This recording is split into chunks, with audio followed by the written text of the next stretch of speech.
citizens to accomplish their ultimate goal. So, like he did say, a directive from the Office of the City Manager to all law enforcement personnel, all extra resources will be focused on traffic safety and major thoroughfares, I don't know if that's spelled right, leading in and out of the city of Floresville.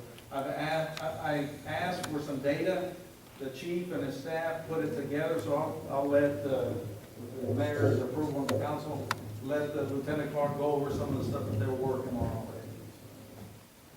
Madam Mayor, gentlemen, ladies of the council, thank you. Like Mr. Johnson said, Chief Herrera was tasked with answering a few of these questions in regards to this email.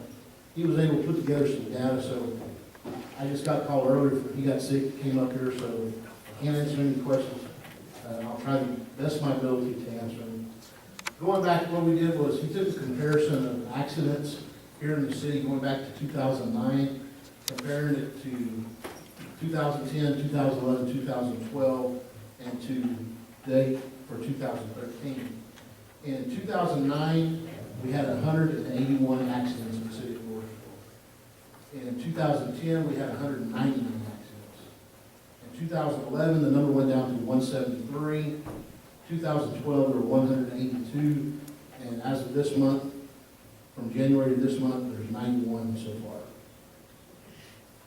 One of the things we also looked at was we wanted to do a comparison when we were talking about the question as far as traffic citations, warning issued last year, this year, and the previous years, and put together a little bit of data to go back. And again, he went back to 2009, and here in a minute you're going to see something interesting. But what we did was we broke down our traffic into what we call stops. And a stop is basically either a written warning or a written citation. We also have calls for service, which we break down into two categories, which are criminal offenses and miscellaneous incidences. Calls for service typically go up every year as your population grows, more service, stuff like that. So we kept track of data for those two things. So in 2009, we had 2,442 stops, 3,094 total calls of service. 2010, you'll see that we had 2,510 stops, which was about a 2.7, 2.8 increase in number of stops. Again, in 2009, the reports were 3,094. In 2010, they went up to 3,111, which is about a 0.05 increase. Where the data started changing a little bit is when we started comparing when we went to other years, and we looked at 2000, again, 2010 was 2,510 traffic stops, compared to 2,514 in 2011, which was only a 0.15% increase. Calls for service, however, in 2010 there were 3,111. 2011 there was 3,296, which is a 6.5% increase. Looking at the 2011 data compared to 2012, we went up from that 2,514 in 2011, and this is on traffic stops, to 4,459, which is a 77% increase on traffic citations, or traffic stops. Calls for service also went up 16%, going from 3,296 to 3,836. So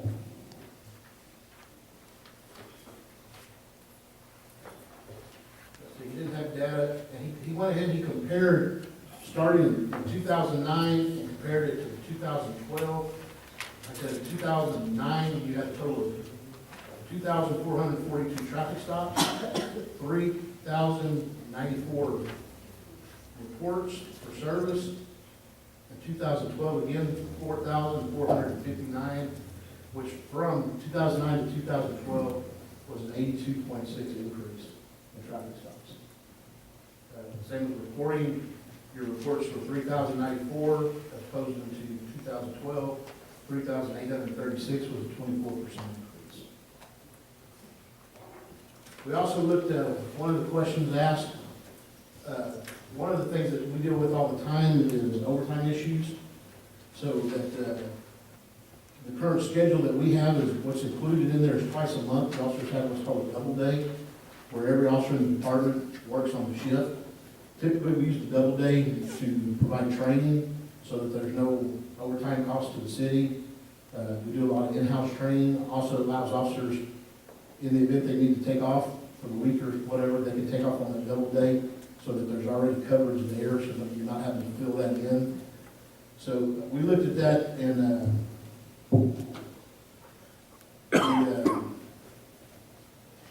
question was the number of double days that were left, and from May 15th through September 30th, looks like you've got, there are 20 double days left in the year. He computed, and this is something, whenever the officer takes off sick, takes in a vacation, we were able to move officers around to fill in for that. He calculated the number of hours that we filled without any overtime. But we're looking at it, and I believe it was just January 2011 to May 12th of 2013, there was a total of 2,188 hours, which there was no overtime. That was, those 2,000 hours were what we moved people around, put them in places where there wasn't, so there wouldn't be any overtime.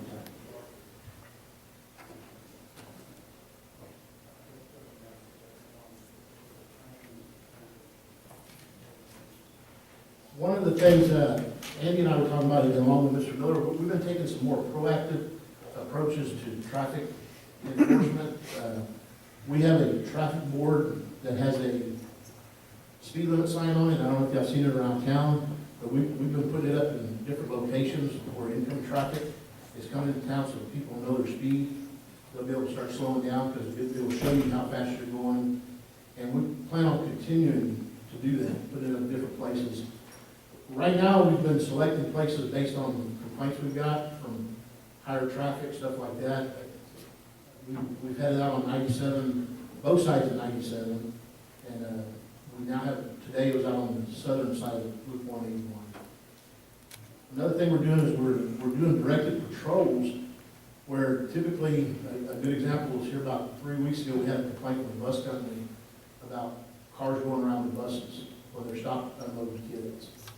So I got with the transportation company, got the route of that particular bus, met with the bus driver to see what areas he was having the most problem in, and I had officers set up that morning, every morning thereafter, to monitor that bus route, to make sure vehicles were passing. Of course, as always, when the person sees a cop out, they're not going to do it.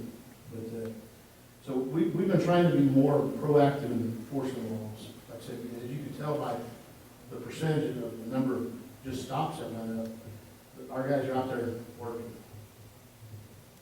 One of the other issues that was addressed was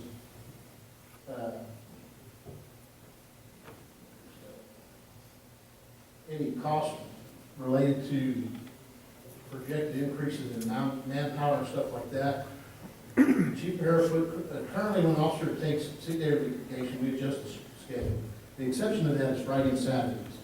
If the officer takes off Saturday, we don't put somebody in there, especially Saturday mornings or Sunday mornings, because typically that's a low time volume of calls and traffic.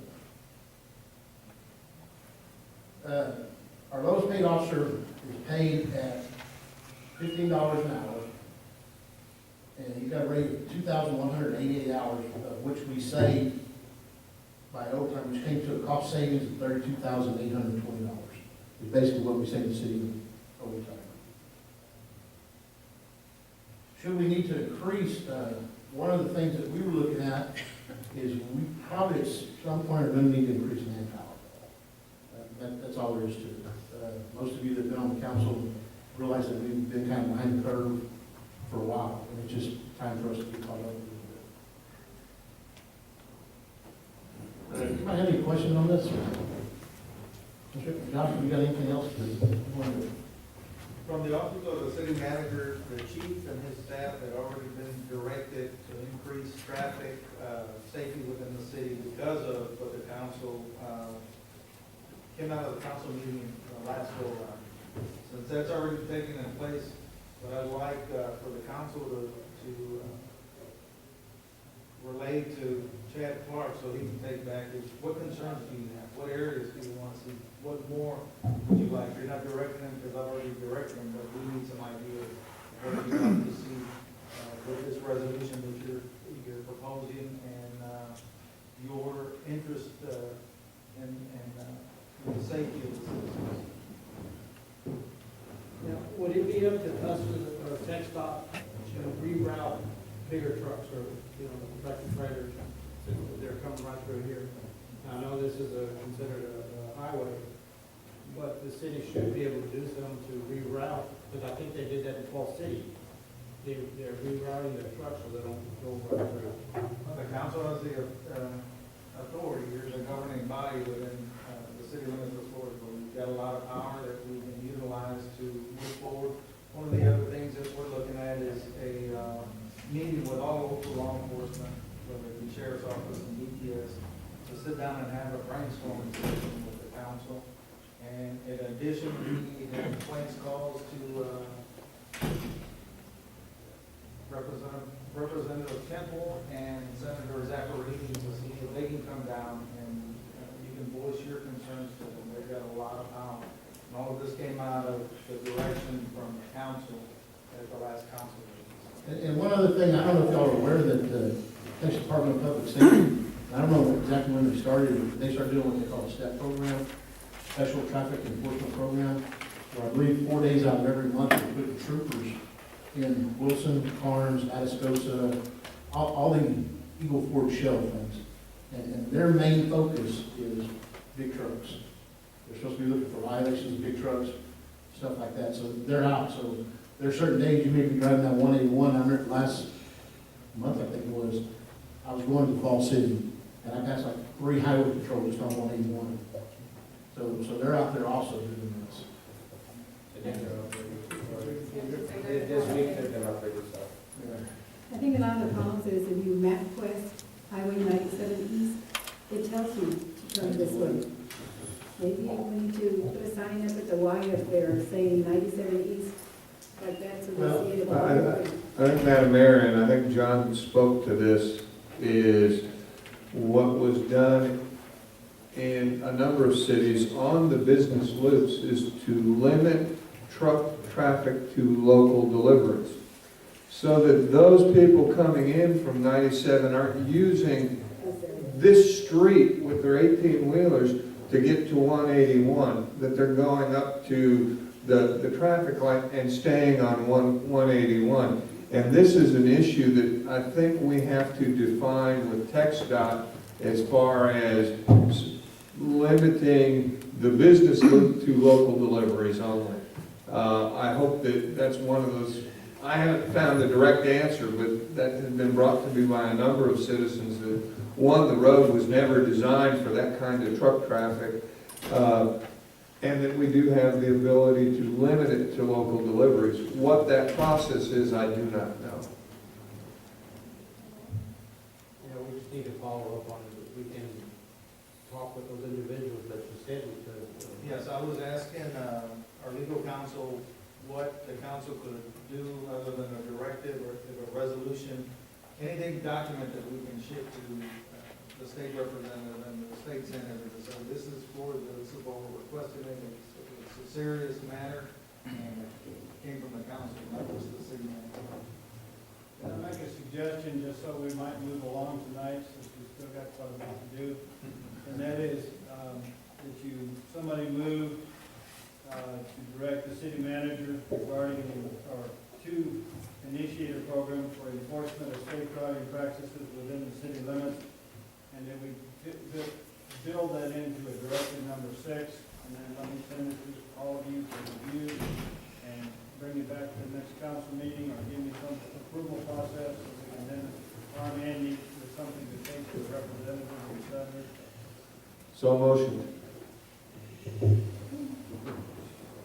A second. A motion by Councilman Jones, second by Councilman Rodriguez, all in favor? All opposed? I'm sorry, Mr. Lopez. Motion carries 5-0, but yes. Yes, I'll just have a few things, because I have CDL license. And I think the state of Texas is zero tolerance speeding. And if you put signs up there, zero tolerance of, speeding, it'll get somebody traffic to slow down. Number two, with CDL license, the only way you can get the trucks to reroute is they're carrying hazmat. That's one. And number two, as a driver, I'd rather stay on 181 and come to town because the shifting and slowing and other stuff. So maybe that's what a lot of drivers don't know, the route, like you said, the GPS. And that's probably what happens. But I think that if you put a sign, zero tolerance speeding, it will, get people's attention, And I think they can do that. Thank you. Okay, now we're going to go on to item 4K, budget amendment to support police department traffic enforcement overtime. Have we already discussed it? No, I think this is an item that can be tabled and hopefully will be included in that June 23rd budget amendment so that we can certainly look at providing some additional resources to our police department that can be targeted towards traffic enforcement. I don't know that we're going to have the sudden resources to add new police officers to the city of Floresville or a whole bunch of brand new Tahoes, but I think we should be able to support at the very least some overtime hours for your officers to help support this. Mr. Miller, and I think we did that, I want to say about 10 years ago maybe. We call it our own step program, where we allow officers 2 hours after their shift or 2 hours before their shift for overtime to come out. You remember that, Mayor? And to come out and strictly work traffic. So that 2 hours, they didn't take any calls or any calls for service, they just strictly worked traffic. And they were allowed either 2 hours before their shift or 2 hours after. I would hope that the police chief's office with the city manager can look at something that is cost effective to do that versus saying, in lieu of hiring a new police officer, which we clearly cannot do at this particular time, but can we find we have some resources that can be funneled towards that, and the goal was traffic enforcement. But as such, I'll table that item until the June 23rd. Okay, I have a motion to table item K, budget amendment to support police department traffic enforcement. Bring it back on the June 23rd meeting. May I have a second? Also. Motion made by Councilman Miller, seconded by Councilman Guerrero. All in favor? Aye. All opposed? Motion carries 5-0. Bring up a plan. Now we're going to go on to item 4L regarding city limits of the city of Floresville and speed limits therein. 2 items, Madam Mayor, and I don't know that we know the answers, but at least we can put this out for discussion as we're going with TxDOT. As I understand it, with the voluntary annexation of McCoy's, which I don't know has occurred or has occurred yet or will be occurring, the city limits of the city of Floresville will move from the current location on 181 on the north side of town, which is between Ancira Ford and Conley Memorial Hospital, to County Road 130, where Walmart is. As is in the practice throughout the area, TxDOT reduces the speed limit to 55 miles an hour at the city limits. So that speed area along from County Road 130, or where Walmart is, to Conley Memorial Hospital will automatically change as a result of this annexation. We just need to ensure that that gets appropriately documented with TxDOT. The second piece of this, I did receive the documentation from Mr. Johnson regarding speed studies. Nobody's asking for a new speed study. Clearly, their speed zone design states that the posted speed limit may be reduced by as much as 10 miles an hour below the 85 percentile speed or trials speed limit, based on sound and generally accepted engineering judgment that includes consideration of the following factors. Hidden driveways or other developments, high driveway density, crash history, rural, residential, or developed areas where a high potential for pedestrian and bicycle traffic exists. I contend that that piece of Highway 97, as we go east towards Stockdale, particularly in front of the Masonic Park, qualifies. Based upon this, the speed limit coming into Floresville from Stockdale could be reduced to 45 miles an hour at the cemetery just east of the Masonic Park, where it is currently 55 miles an hour.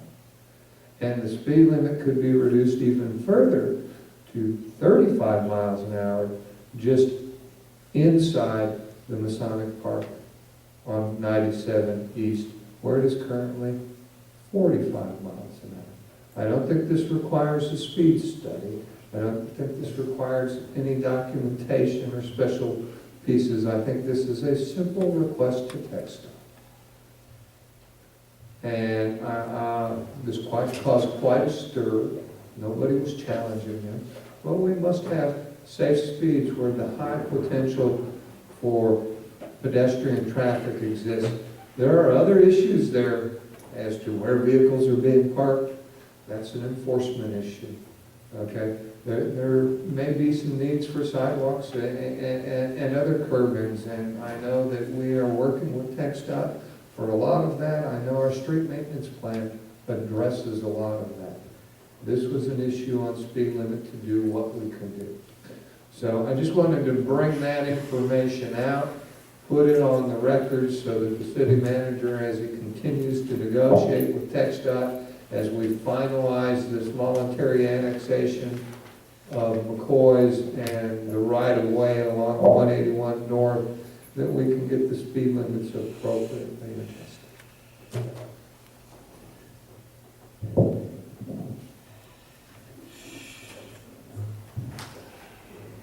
And do we add that to? Yes,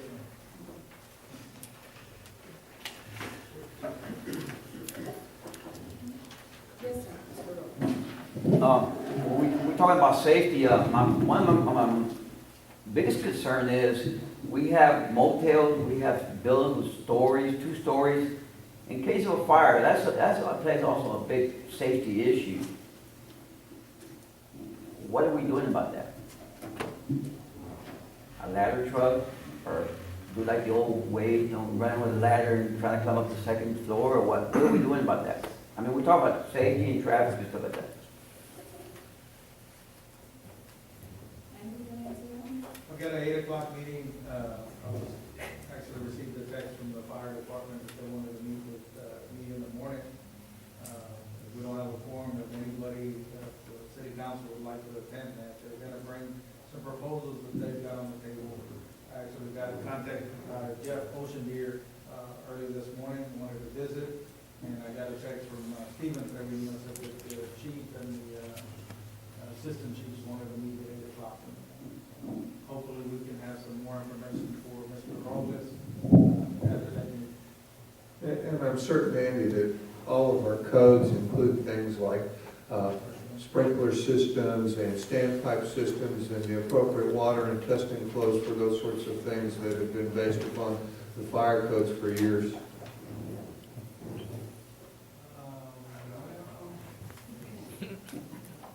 That's correct.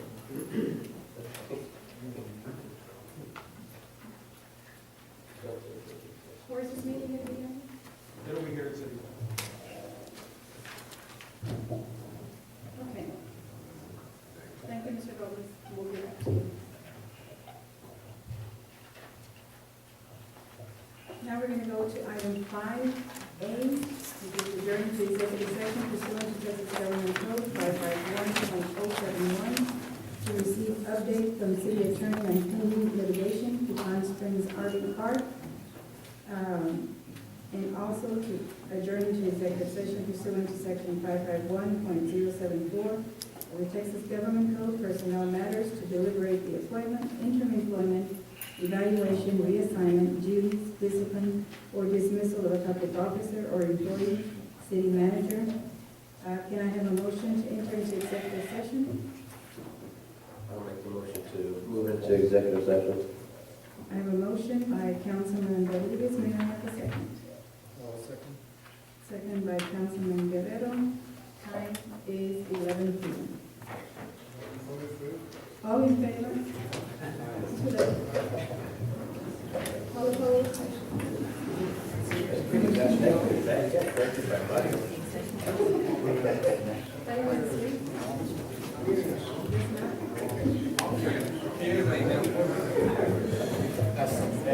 That's only because I didn't use the other